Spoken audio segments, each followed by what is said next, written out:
Hello. Hi everyone. So the talk will start starting soon with Dr. Lee, who is the co-founder of CFTE. The talk will be about decoding blockchain and digital as assets. So go ahead and please join the talk. Thank you.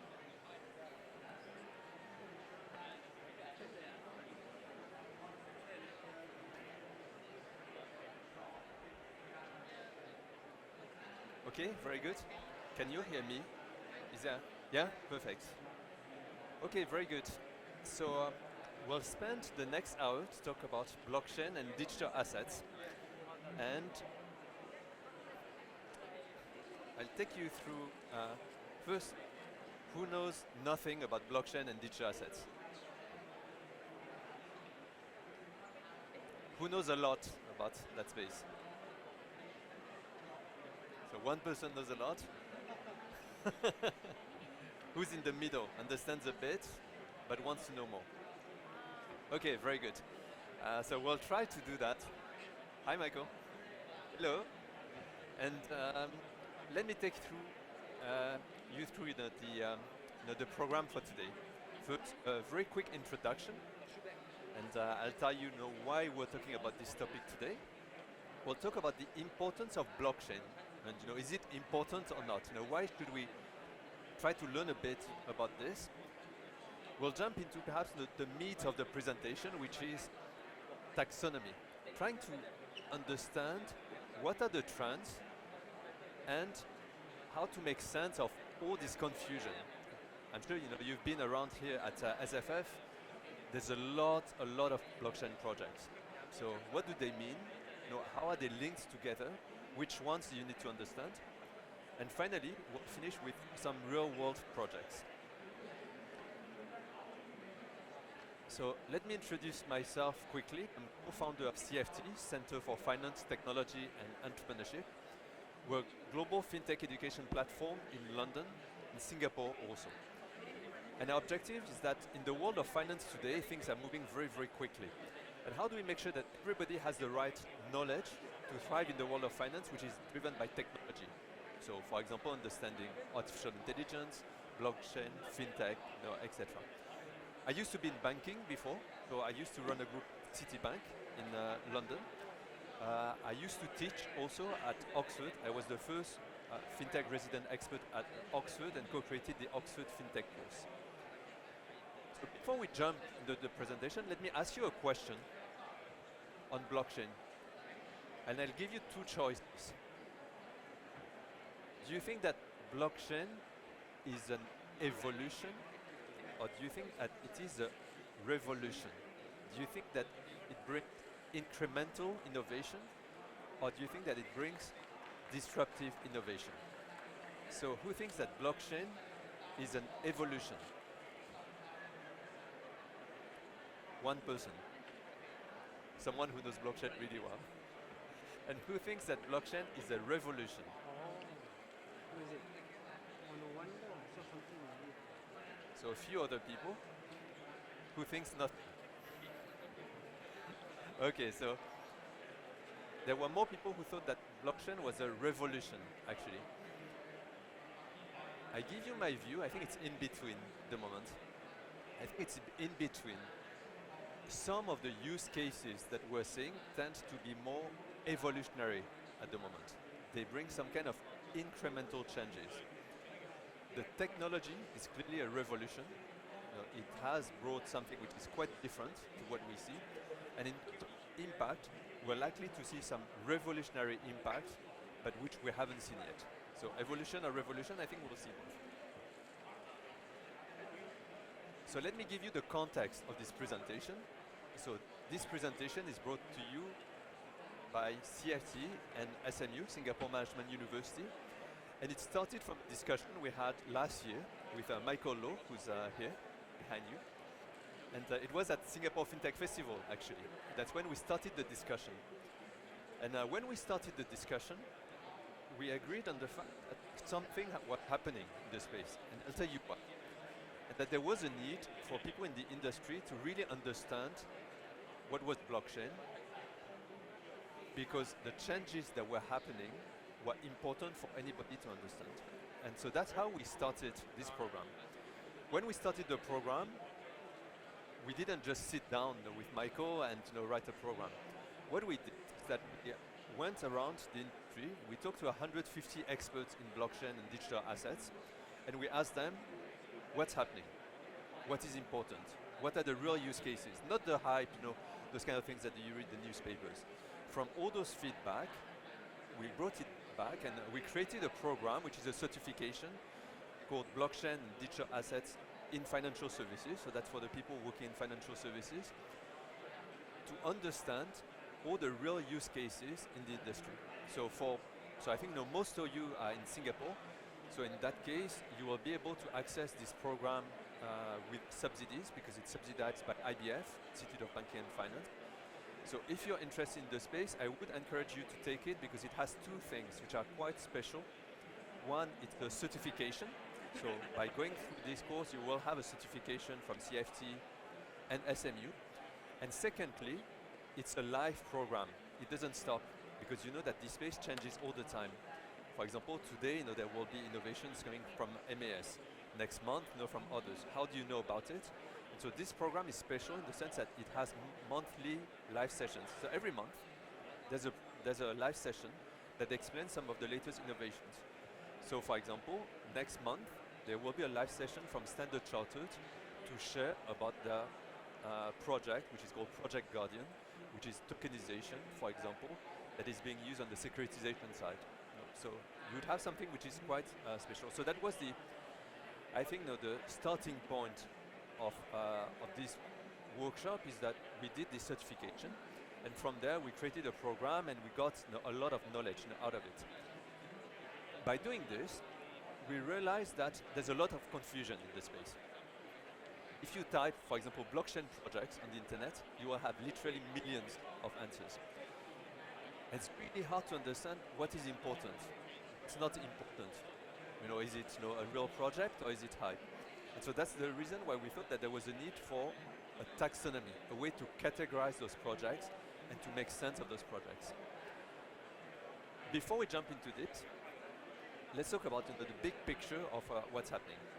Big picture, we know that crypto, so cryptocurrencies, bitcoins for example, is something that most people would know about and has had a lot of ups and downs over the last few years.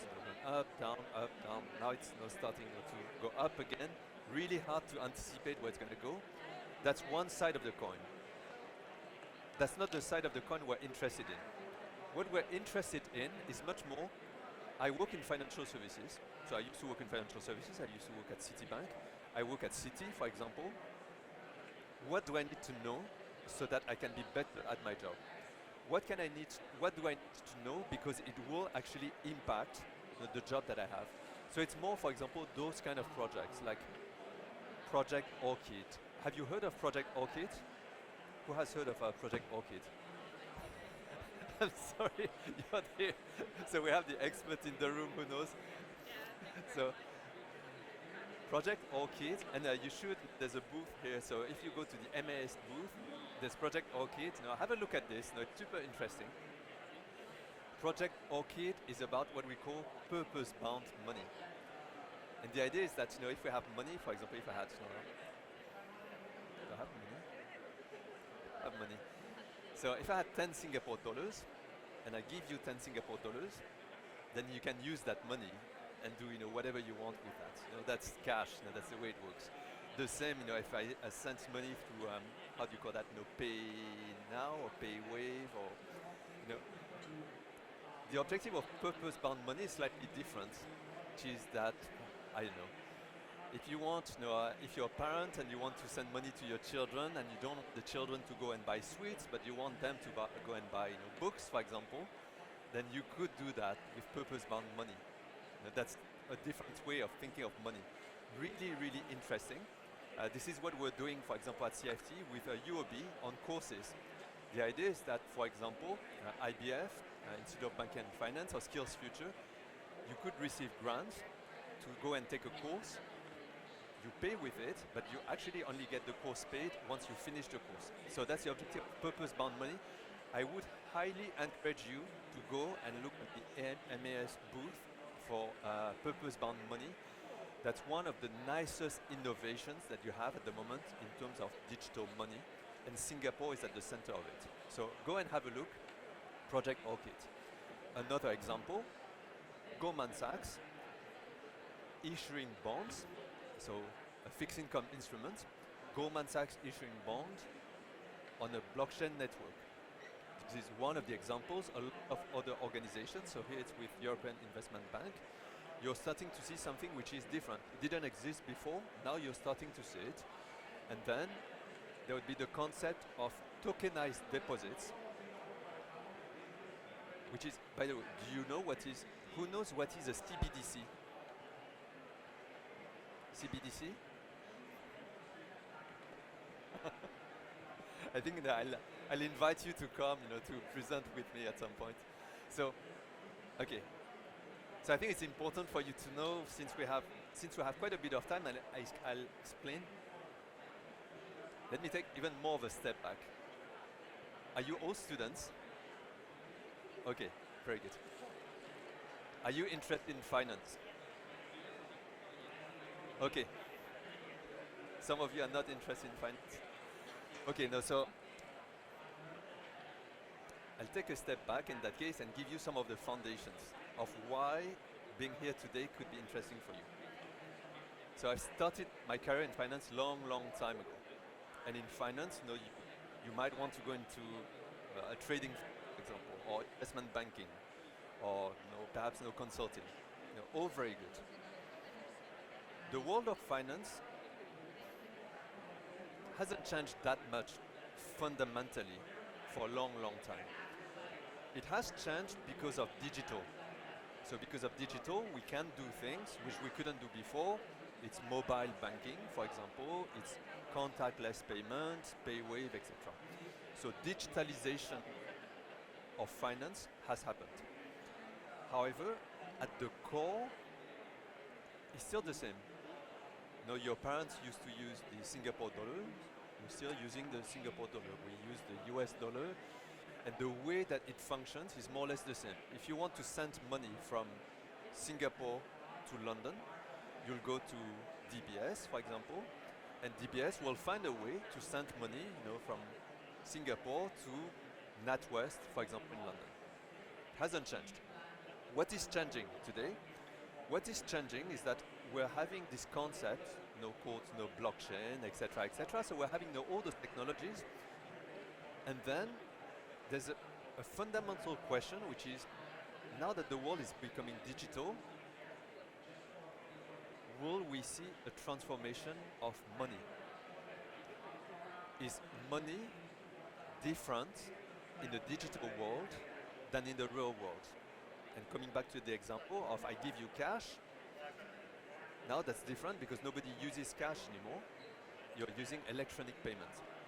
And so from there, we started to move into a world where a lot of organizations, starting by central banks like MS, like for example the Bank of England, like the European Central Bank, are starting to think of what is money once we don't really use cash anymore, but what is money in a digital world. And so that's the concept of CBDC, which is central bank digital currencies. So if you're interested in finance, learn about CBDCs, because at some point in the future, this is what you will learn in your finance courses, which is, I'm sure you learn about money and where it starts, where it comes from, how it's being transferred, etc. At some point, in your professional career, CBDCs will be one of those instruments. So let's continue.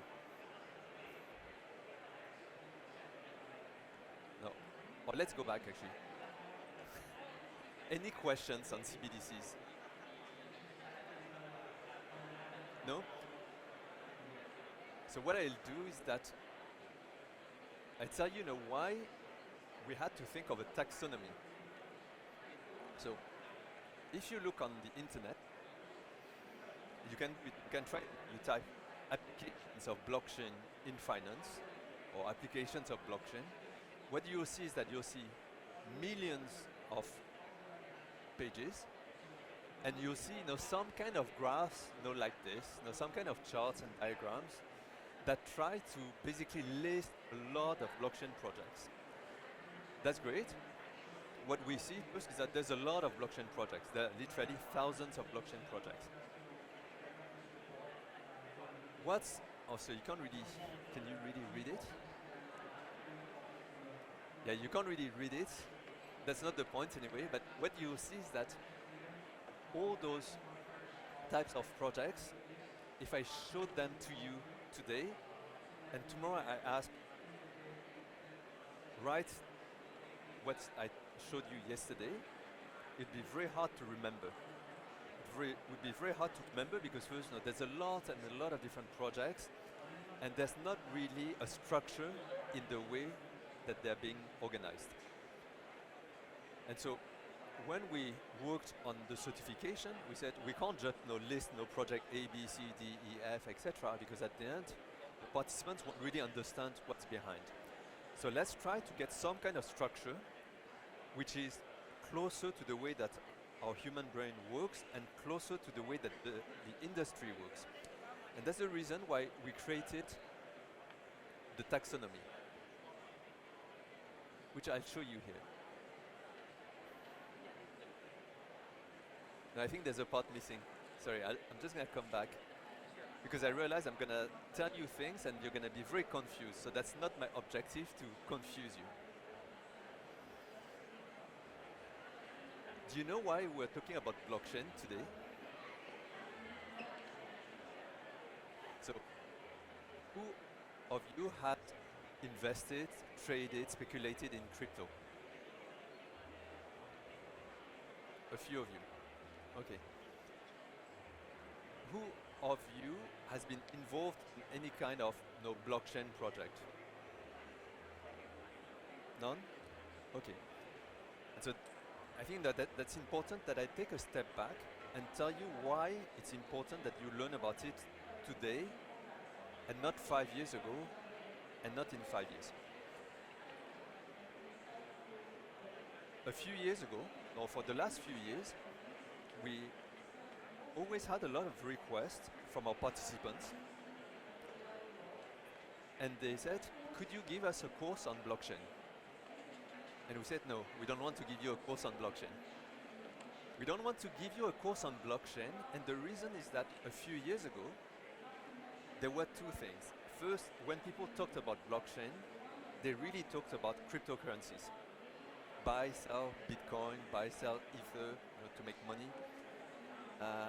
And that could be really interesting, but that's not our space. Our space is to train people in finance for what they do in the organization. But the second reason is that it wasn't ready. It wasn't ready in terms of the technology. So the technology, very revolutionary, but too early.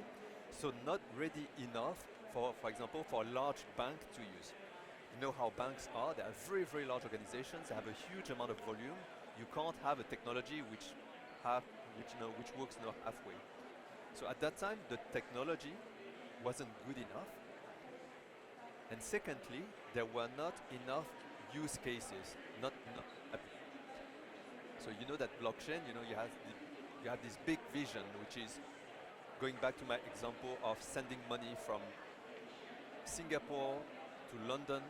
You have to go to DBS, that goes through a correspondent bank, etc., etc., etc. It takes time, it takes money, etc. The vision of the blockchain is that you could do the same, but for almost free, instantaneously. You'd have a big network around the world, and you go instantaneously. Nice vision, very good vision, but it wasn't applied. It wasn't applied yet because in order to have those kind of applications, it takes a lot of time.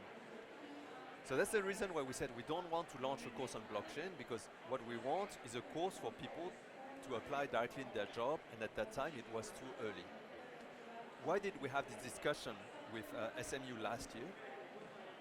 Because the timing was right, which what you will see here, there's a lot of projects now from the central banks.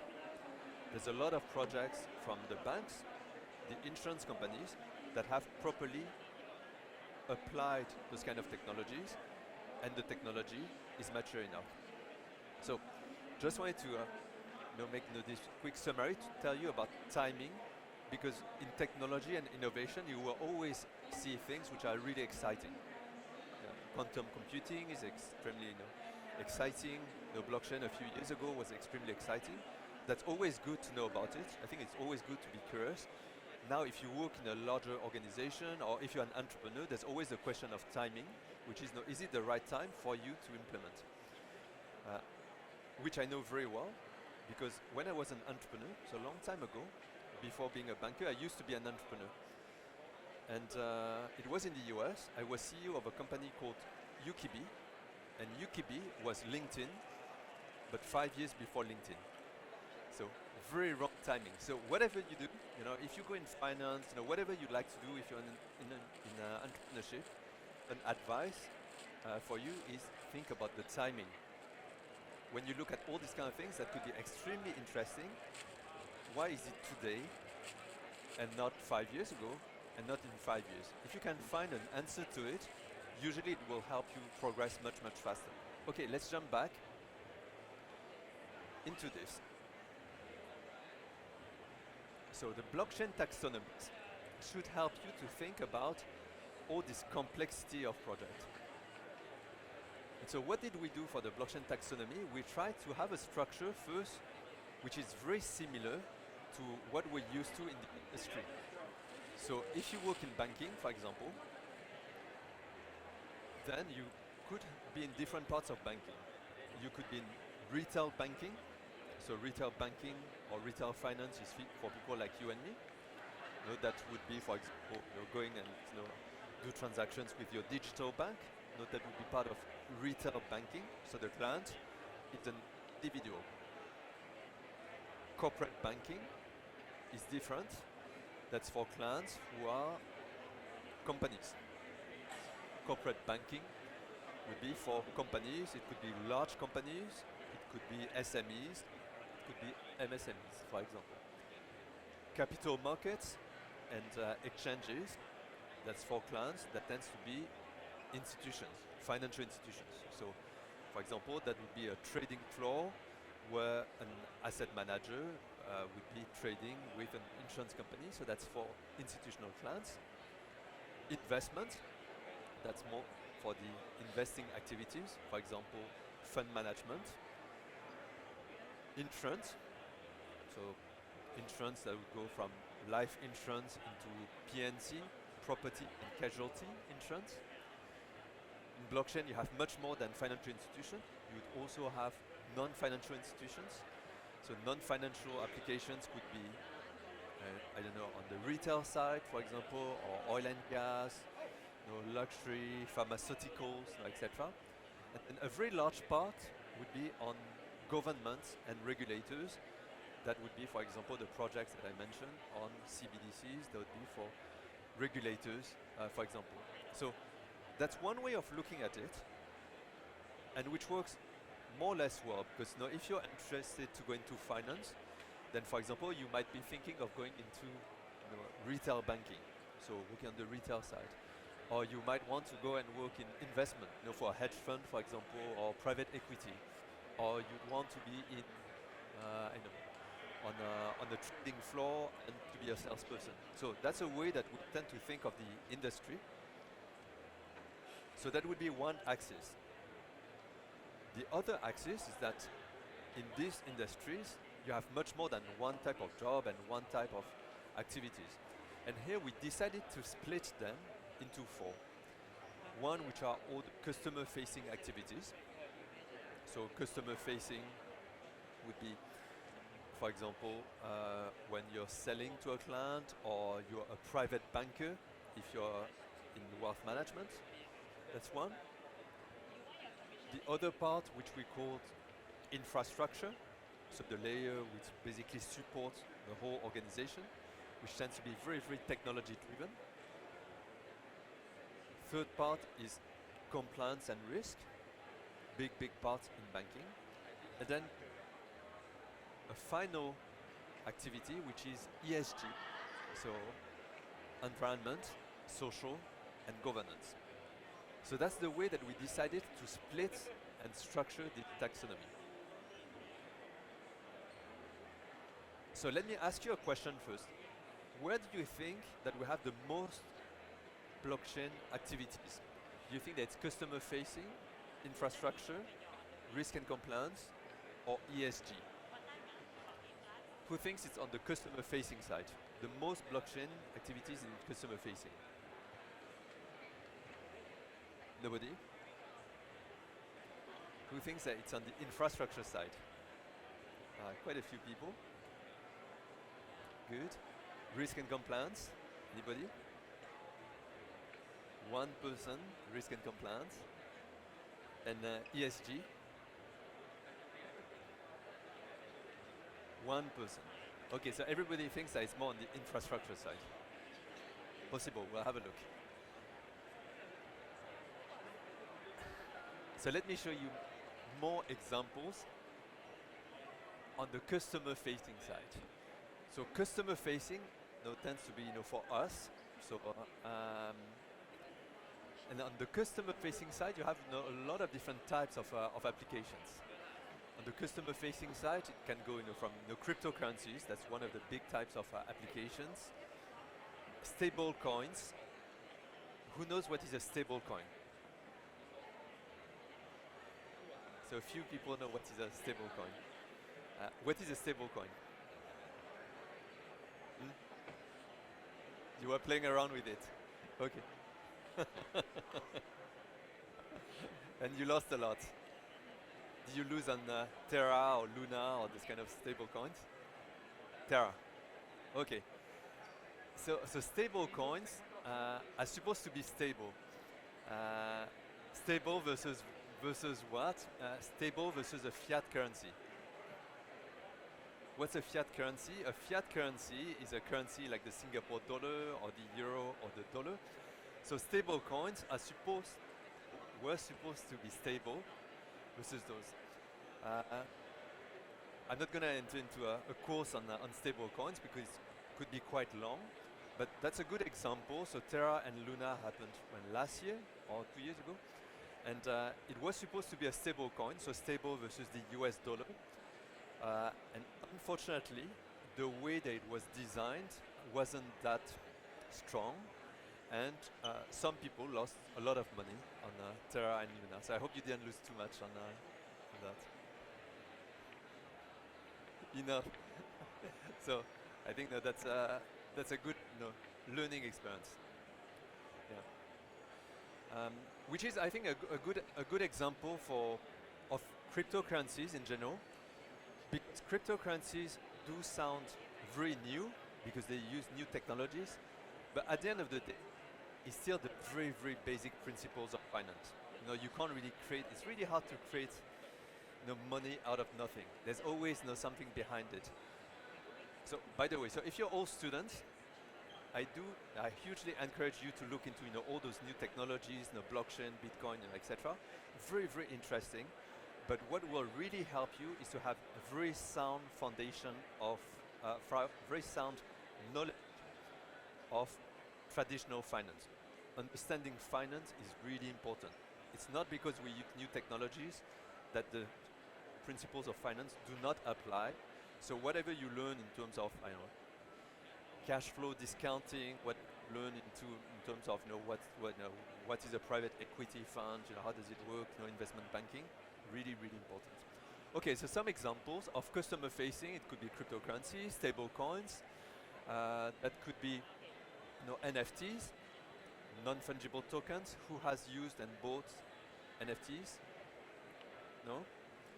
So NFTs, really interesting. I'll show you more examples now on that. Let's look now at infrastructure.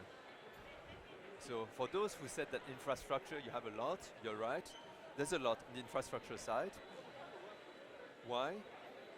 Because blockchain, at the end of the day, it's about being able to do things that you can't really do today with the current way of doing information technology. And so that's the reason why in terms of infrastructure, you have a lot of projects. So some of the projects you'll see is a lot on what we call tokenization. So tokenization, really interesting concept, which I think will continue to grow very quickly over the next few years. So if there was one topic you are interested in, have a look at tokenization. If you look at tokenization, even if you're in traditional finance, there will be a lot of applications that you will have, from bonds tokenization, so normal fixed income bonds, which until now were processed on traditional IT. Now we're starting to think of ways of tokenizing them. What's the benefit of this? The benefit is that at the moment, for some of those processes, they're very clunky processes. They're very old processes. If you are, so how does a bond work? How does a bond work? Let's say you are, I don't know, you are a company. So what company? What's a big company in Singapore? DBS. Okay, DBS. You're a big company. Your DBS issue a bond. How do you, meaning that you want to raise money. If you are DBS and you want to issue a bond, you would go and find a bank. So we're not going to take DBS. Let's say UOB. So or no Citibank, for example. So your DBS, your Citi. So Citi, you will help DBS to issue the bond, and then be an investor, big investor. Let's call BlackRock, and you're going to buy the bonds from Citi that was issued by DBS. So that's, you start to see that there's three different parties in the whole chain. The reality is that there's much more. So there's a lot of different parties, and all of that is quite clunky. So you have to send information here and there, and confirmation and settlement, etc. So it's a very, very clunky process. The idea of bond tokenization is to say, instead of having like all the different intermediaries, a very long chain, things that can be manual at times, so very expensive and very risky, is there some way that we could just have one blockchain, which is the same blockchain, and we have a bond, we represent it in a digital way as a token, and we just move it along the same chain, so that we don't, in between, we don't lose the fact that you issued 100 million of bond, and somewhere someone mistyped the information, it becomes like a million, which does happen. And so the idea of bond tokenization is to say, let's try to standardize all those what we call value chains, which are extremely complex, by just having a standard infrastructure, by representing the financial instrument in the same way and moving it along the chain. Seems quite simple, and that's what a lot of organizations are working on at the moment. So remember, tokenization, that's definitely at the infrastructure level, so that's not what you see, but that's something which is extremely important because it's at the core of the transactions. Any questions on that? No? Okay. Compliance and risk. Compliance and risk, very large part. When you read about blockchain, cryptocurrencies, etc., you tend to read a lot also about some of the risk. So someone mentioned FTX, for example, that's clearly a risk. But there's also more risk in terms of anti-money laundering. That's one of the things that regulators are really afraid of, which is where does the money come from? Where is it going to go? But there's much more than that. There's a risk which we see across the chain, which is around, for example, cybersecurity. When you're on the blockchain, there's a lot of things which are different from traditional systems. The fundamental change between a blockchain and a Bitcoin and traditional finance is the concept of bearer instruments. Do you know what is a bearer instrument? No? So bearer instrument, it's really one of the foundations of finance, and going back to the idea of cash, cash is a bearer instrument, which if I have cash in my pocket, that's mine. If I give it to you, that's yours. If someone steals it from you, then that's theirs. So it's a bearer instrument. Whatever you have as a physical instrument, whoever holds it, owns it. But that traditional finance, finance today, modern finance, is not based on bearer instruments. If you have your bank account, then basically what you have is that you have some kind of assets which are under your name. That's under your name, so it's not a bearer instrument.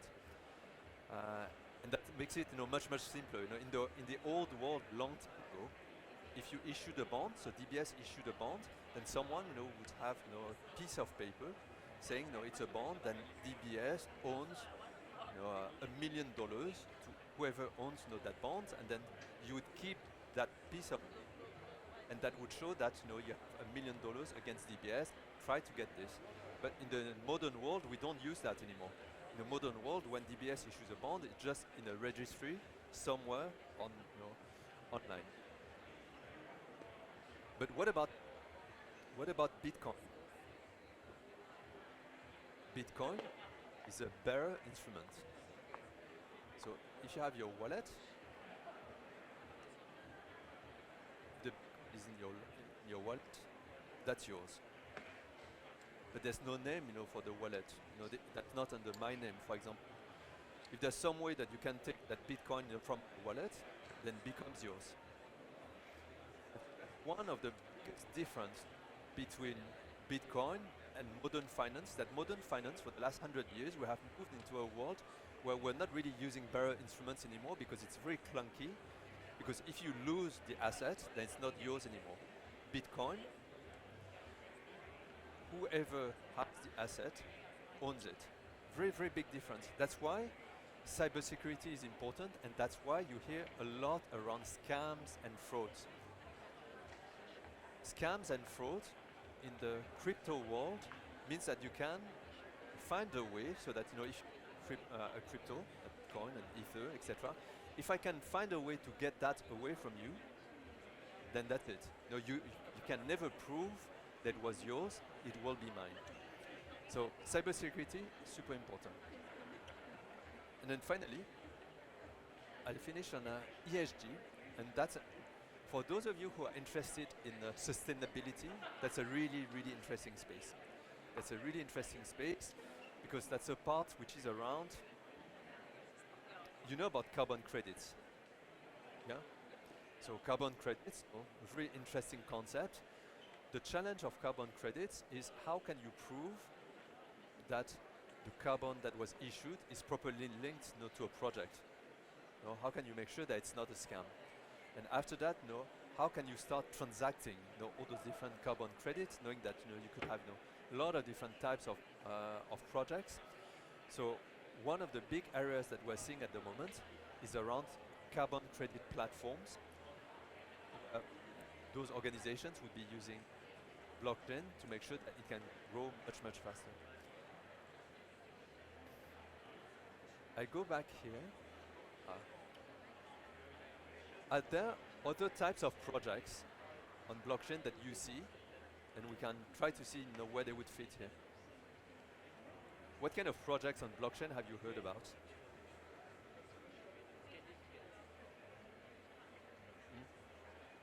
Supply chain. No, very good points. So supply chain, that would be, for example, more on the non-financial side, and here, for example, at the level of infrastructure.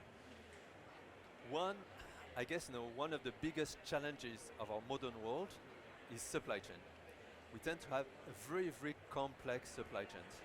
So before, things were very local. So if you had to build something, a lot of the things were at close vicinity. Now supply chains, you could have to build a car, for example, you'd have thousands of parts, some of them coming from China, some of them coming from Germany and other places, and you'd never be able to track that through the whole supply chain. And so this is what we saw, for example, in the case of COVID. As soon as you started to have COVID and you had pieces missing, you didn't know where it was, etc. So the idea was, is there some way to rationalize it? Same example as tokenization. If you have a lot of different parties, how do you rationalize it? You have to rationalize it with trying to have some kind of common infrastructure, and for a lot of people to start to plug into that kind of common infrastructure. So that's supply chain. We're starting to see those kind of projects, but none of them have been deployed at scale yet. Why? Because supply chain projects require a lot of counterparts. So there's a lot of different counterparts that need to be involved. However, it's more likely to succeed. So we're more likely to have a good supply chain network with blockchain than without blockchain. Do you know why?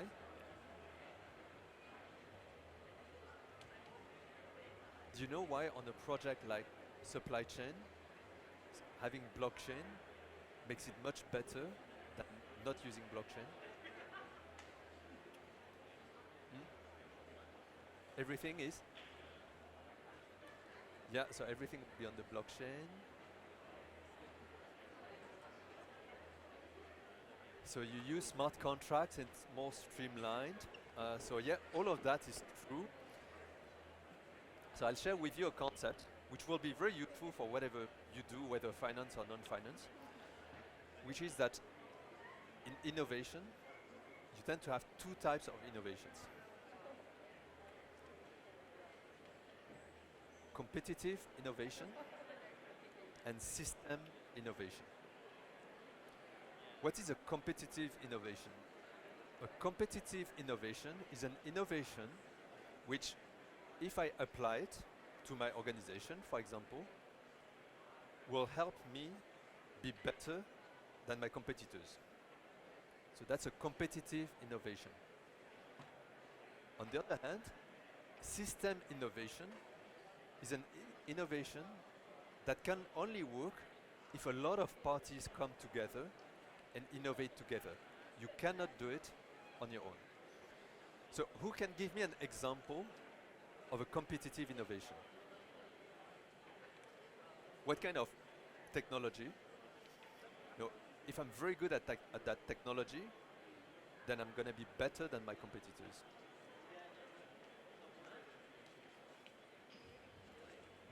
Example of competitive innovation? Anyone? Google? ChatGPT? That's a very good example. So that's a very good example. So yes, artificial intelligence. Today, if I'm very good at artificial intelligence, then I'm likely to, for example, be faster or better or cheaper than my competitors. So artificial intelligence tends to be a competitive innovation. If we keep it simple. What does it mean in terms of competitive innovation? It means that you're likely or you're unlikely to have a lot of information about how people use those kind of things. Like for example, when you're a bank and you want to compete in the space of FX, foreign exchange, you're unlikely to share with the market what you're doing in foreign exchange. That's your secret sauce. So it's very much the same in artificial intelligence. Very, very good in artificial intelligence. You are unlikely to share what you're doing to the industry. An example is that if you're interested in trading, if you look at hedge funds, some hedge funds would use artificial intelligence, but what?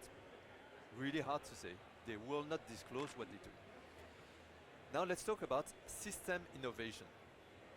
So what is a system innovation? So that's an innovation you can't do on your own, but you can only do with others. So what's an example of system innovation? Corporate banking, open banking. It's a very good example. So open banking is an example of system innovation, where open banking is about basically the industry coming together and sharing data. So that would be hard to share data just on your own. So it's a good example of system innovation. Any other system innovation?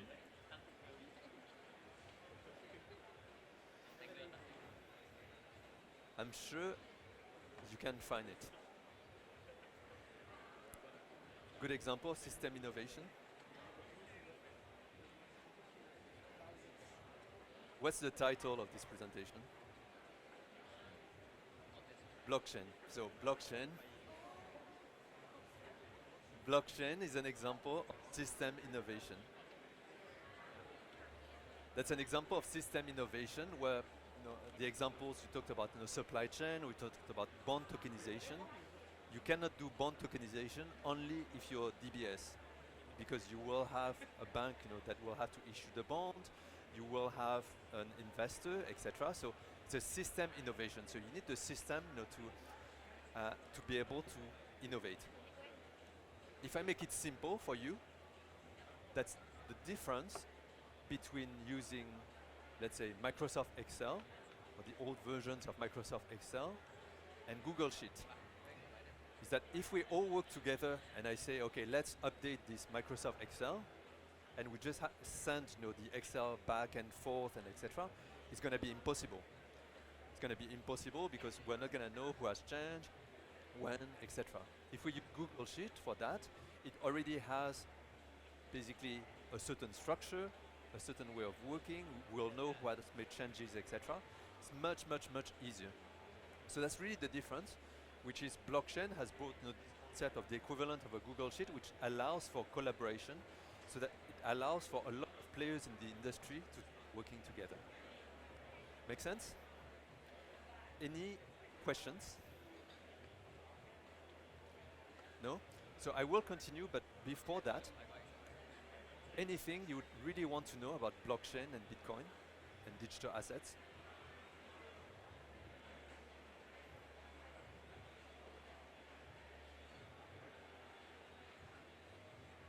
When you came today, was there a question you really wanted to get answered?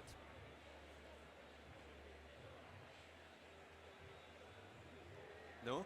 So in that case, let me continue and talk about some of the use cases. So use cases, some use cases is around, I mentioned carbon credit tokenization. So that's one example.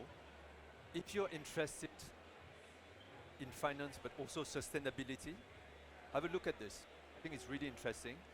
The world of ESG is likely to change a lot thanks to blockchain. Why? Because it's a new world. For example, carbon credit is not really something which is mainstream at the moment. So it's a new type of product. It's a new asset class. And so you don't really have to replace any kind of infrastructure. You can start from scratch and you can go much, much faster. So that's one example.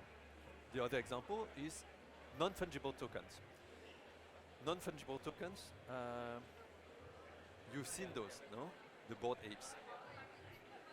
Which cost, I don't know how much they cost now, 100,000 Sing dollars or whatever. That was interesting. That was interesting. I think it will continue to be interesting. It's really the concept for non-fungible tokens of how do you represent value in the digital world. In the real world, we know more or less what represents value, and you know what is cash, a coin, etc. But in the digital world, what is value? And in order to have value, you need to have scarcity. If I can buy the same thing and 1 million people can buy the same, there's no scarcity. And so the concept of non-fungible token is to have unique representations of digital assets. On the internet, if I copy this picture, I can make 1 million copies of this picture, it will cost me nothing. I can make 1 billion of them, it will cost me nothing. So there's no scarcity. In order to have scarcity, I need to restrict it, and that's through non-fungible tokens, so that this picture is linked to a specific token, and it's only mine. That's how you create scarcity in the digital world, and that's how you create, which so far has worked well, because you have some of those that cost a lot of money, but I suspect you will see a lot of the innovations much later. So in the next few years, you are likely to see quite a lot of innovations in the space. Digital money. So digital money, one of the most complex topics that you will have in finance. So if you're interested in finance, learn a lot about money. Money is very old. It's thousands of years old. To now, it has changed a lot in its shape and form, etc. But it is at the basis of society. No money, no society today. And so the transformation from a physical world into a digital world, into moving into digital money is happening now. So over the next few years, you'll see an incredible amount of changes in the space, and therefore an incredible amount of opportunities. If you understand this, which not a lot of people understand, you will be able to have very interesting jobs or find really interesting opportunities. So digital money, definitely have a look at this. What are the main terms for digital monies? It's CBDCs. So look at CBDCs, coins, look at tokenized deposits. Go around some of the booths here, you will see a lot of projects around because everybody's working on this new representation of money.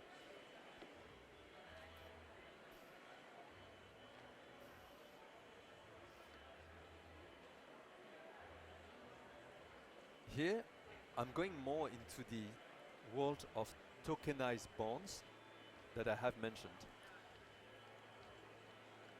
All those terms, if you work in traditional finance, those are terms which you will be very familiar with, which is you're going to have a bond issuer.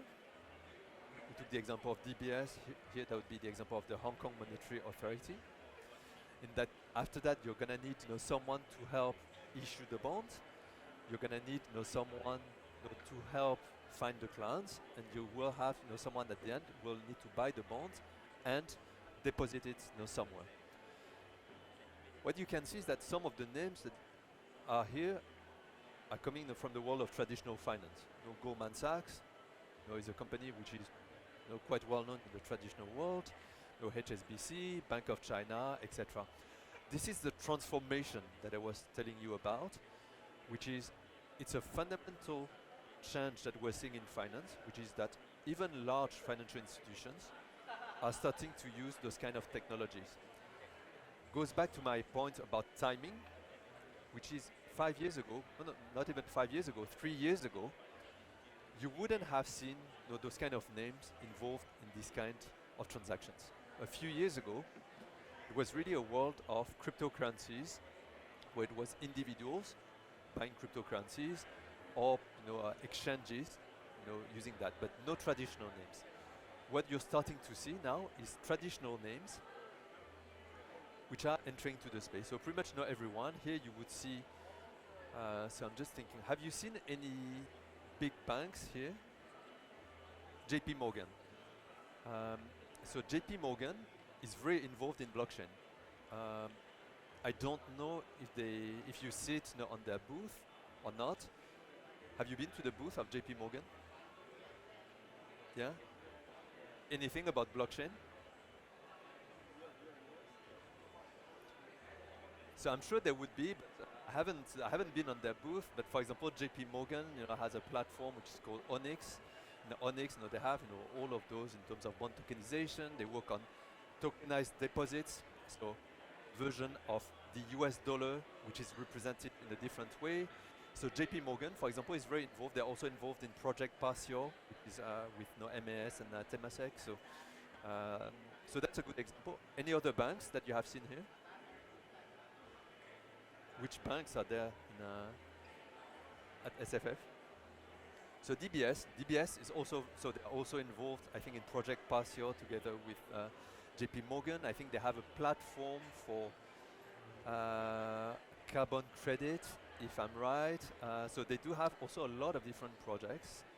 Anybody else? OCBC? I don't know. Do you know what OCBC does in the space? No, so unfortunately I don't know. Any other banks? UOB, so yeah, UOB so is involved in a project where we're also involved, which is Project Orchid. So which they have one version of Project Orchid with us on purpose-bound money, and I think they have 2 other versions of Project Orchid and much more. They also have tokenization at UOB. So just to show you that even if you go into large financial institutions, and I think the majority of you are likely to go into large financial institutions, this definitely be something you're going to be exposed to. So even before you start your career, I think it makes a lot of sense for you to know about it now because it will give you a real edge versus most of the other people in finance who don't really know about it. Okay. Here's totally different example. It's more an example, not on bonds and capital market. It's an example on fund management. Fund management, asset management, basically. So where you'd have some large asset managers. So it could be asset managers like Northern Trust or Unigestion, etc. And that's pretty much the same for those examples. That's pretty much the same use case, which is it's a use case where you have a lot of different parties. So if you want to buy a fund, if you're a large corporate, you want to buy a fund, you need to go and find an asset manager and behind. So there's a very, very long chain. And again, it's very manual, it's not very automated, it's very complex, etc. And so what you do is that instead of having all those different parties across a long value chain with things which are not very automated, then you use a blockchain at the industry level to make sure that you can tokenize, for example, in that case, tokenize all the funds. You can replicate that to a lot of different use cases. Why? Because finance has evolved over the last 50 years, but in the way that it evolved, it didn't evolve into something that was very slick and light. It evolved into a lot of pieces that had to come together, and because of this complexity, we can actually simplify it through those kind of technologies. So we have a few minutes left, so I can take any questions you'd like. Yes, go ahead.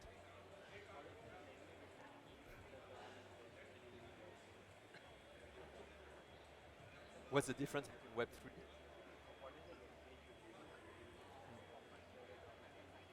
Yeah, so very good question. What's the difference between Web3 and crypto and blockchain, for example?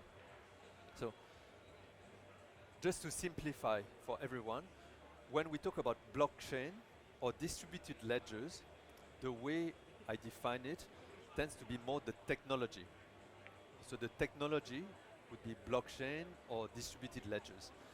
It's the equivalent to, on the internet, that would be the equivalent of the lower level of TCP/IP or HTTP. So that's more the technology, that's blockchain or distributed ledgers.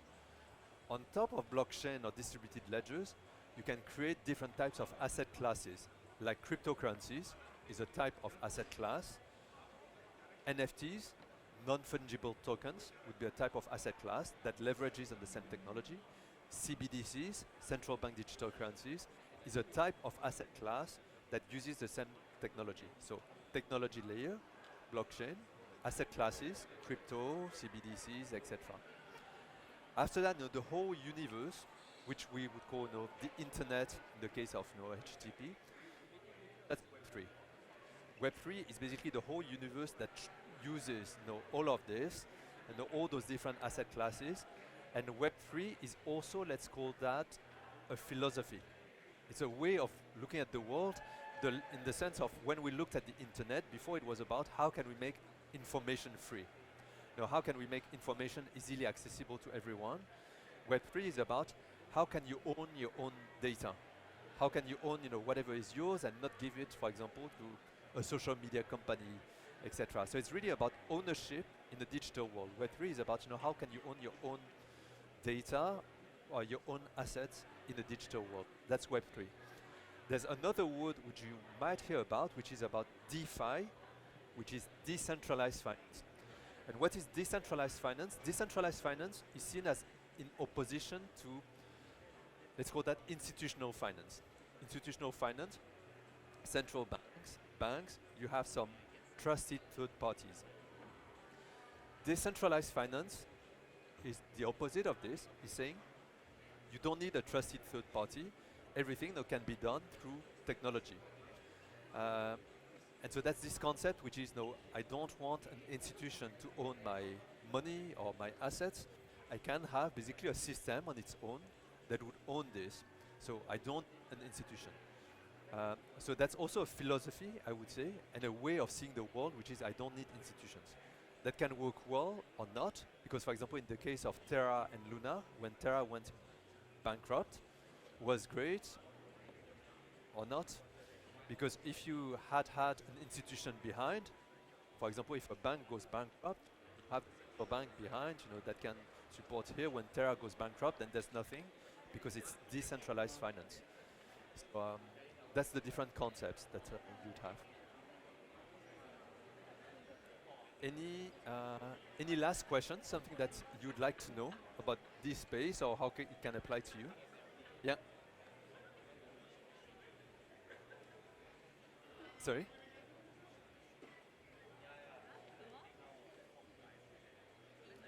So which industry demands the most money, or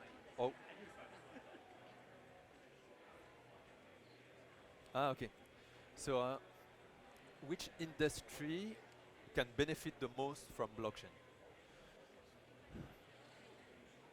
So I'm coming from the traditional world, in the sense of I was in capital markets on the trading floor with instruments which are very traditional, bonds, interest rate swaps, inflation, etc. All of that, would require blockchain, because at the moment it's very, very clunky. So all the traditional part of finance, which is capital markets, which is asset management, which is, all of that, would require blockchain. At the same time, it's likely to take time. Why? Because whenever you have a legacy system, it always takes time. It's very hard to say, I used to have that, I'll just change it to something different. It's the same as digital transformation that you see in banks. It takes a lot of time because you have to move from an existing system into a new system. So where can you make a faster impact? Where you can make a faster impact is where there's no legacy. And so where do you have no legacy? ESG, you have very little legacy.